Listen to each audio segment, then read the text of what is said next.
Hello बच्चों, let's read this question. The question says select the correct statement. Option A है value of spin only magnetic moment of cobalt ion is √24.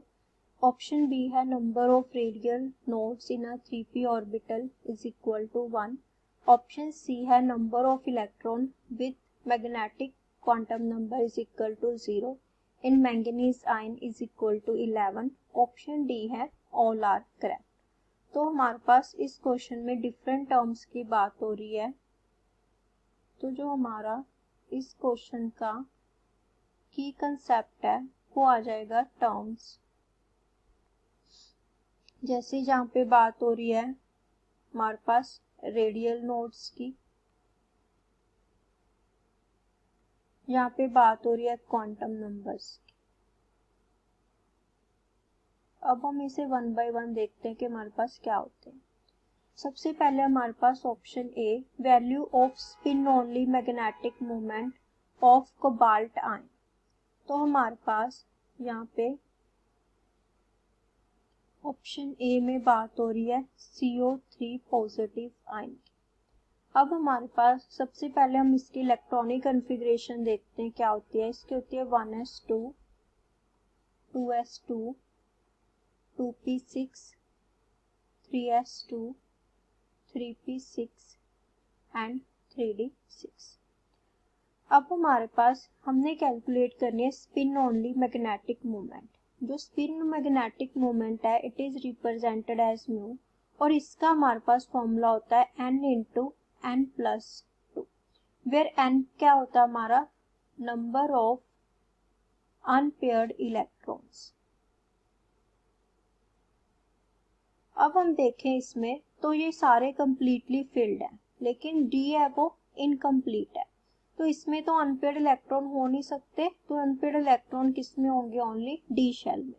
अब हमारे पास है 3d6. सबसे पहले हम इसको फिल करते हैं. d में हमारे पास कितने ऑर्बिटल्स होते हैं 5. 1 2 3 4 एंड 5. इसमें कितने इलेक्ट्रॉन्स है 6.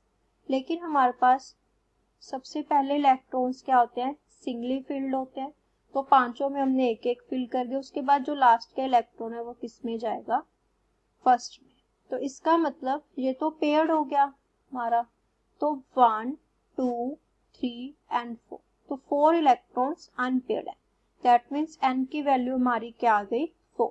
अब हम इसमें वैल्यू पुट करेंगे. म्यू इज इक्वल टू क्या आ गया हमारा 4 4 प्लस 2. यहाँ पे 4 प्लस 2 6 6 4 सा 24. तो कितनी आ गई हमारी वैल्यू √24. तो ऑप्शन 1 में हमें क्या गिवन थी √24. यहाँ पे BM लिखा है इसका मतलब होता है बोहर मैग्नेटॉन. ये यूनिट्स हैं स्पिन ओनली मैग्नेटिक मोमेंट के. तो इसका मतलब ऑप्शन ए हमारी करेक्ट है. नेक्स्ट हम चेक करते हैं option B number of radial nodes in a 3p orbital. अब हमारे पास जो रेडियल नोड्स हैं वो कैलकुलेट करने का फॉर्मूला होता है n minus l minus 1 where n हमारा क्या होता है यहाँ पे प्रिंसिपल क्वांटम नंबर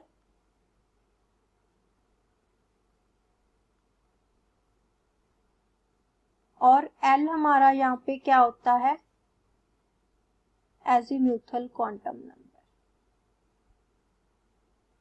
हमने किस ऑर्बिटल की कैलकुलेट करनी है 3p की. जो यहाँ पे 3 है वो n को रिप्रेजेंट कर रहा है तो इसका मतलब n की वैल्यू 3 आ गई और p रिप्रेजेंट कर रहा है एजीम्यूथल क्वांटम नंबर को. तो p की वैल्यू हमारे पास l की वैल्यू p किसके लिए होती है ये होती है 1 के लिए. यहाँ पे मैं लिख देती हूँ l की वैल्यू 0 हो तो s 1 हो तो p 2 हो तो हमारा d.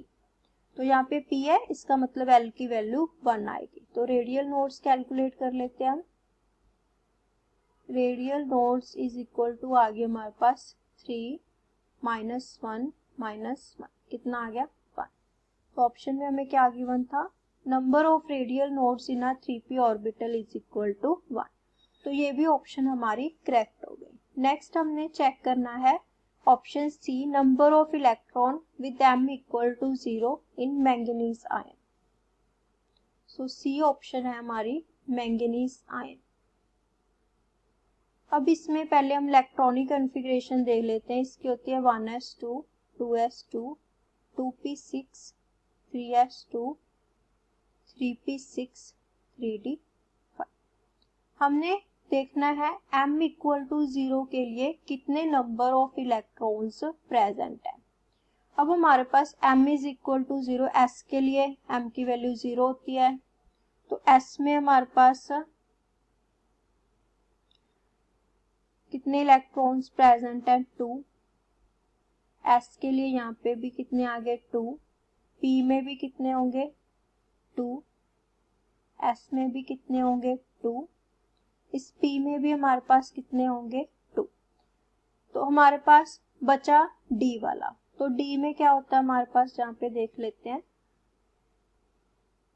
1 2 3 d5 है हमारा, तो एक सिंगली फिल्ड होंगे।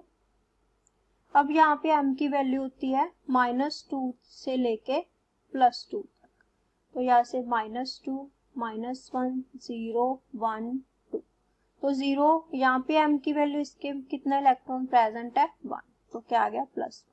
यहाँ पे भी हमने ऐसे ही देखा है सबका, तो हमारे पास कितना आ गया 2 4 6 8 10 11, कितना आ गया 11। तो ऑप्शन सी में हमारा क्या आ गया, the number of electron with this in manganese ion 11। तो ये भी करेक्ट है। इसका मतलब हमारी ए बी सी तीनों ऑप्शंस करेक्ट हैं, तो आंसर आ गया option D, all are correct. So option D is the correct answer. Hope you understand. Best of luck.